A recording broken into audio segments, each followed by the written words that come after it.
Nous connaissons tous le radeau de la Méduse de Théodore Géricault.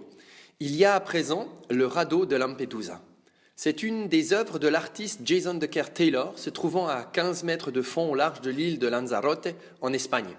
Vous pouvez visiter cette œuvre en allant au Museo Atlántico, qui est le premier musée sous-marin européen.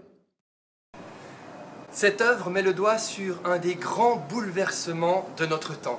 Face au phénomène migratoire, nous ne pouvons pas nous contenter de solutions simplistes. Si la solution c'était de tous les accueillir, sans travailler à consolider la démocratie dans les pays d'origine de ces différentes personnes, eh bien cela affaiblirait ces différents pays d'origine de leurs forces vives. Si la solution c'était de tous les rejeter, eh bien cela nous ferait devenir des personnes inhumaines et cela hanterait nos consciences pour longtemps.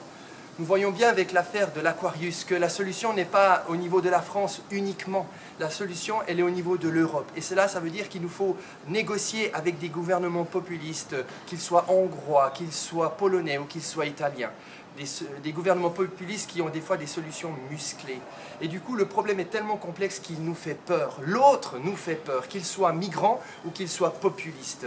Et face à la peur, la tentation est grande de nous jeter dans les bras dans une solution simpliste. Or, au moment de prendre des bonnes décisions, eh bien, la peur est toujours une mauvaise conseillère. Il faut mieux cultiver un autre état d'esprit.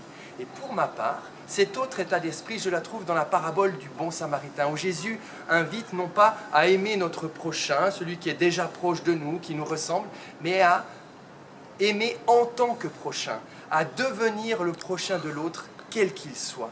Ainsi, la question n'est pas aimer son prochain, mais comment devenir le prochain de l'autre. Si en tant que chrétiens, nous arrivons à porter cette question dynamique au cœur des administrations, des partis politiques, des associations, est-ce que nous insufflerons pas là, au sein de ces associations et de ces partis politiques, de ces administrations, eh bien un état d'esprit qui fait qu'on ne se contentera pas de simples réponses procédurières, techniques ou idéologiques à ce phénomène migratoire.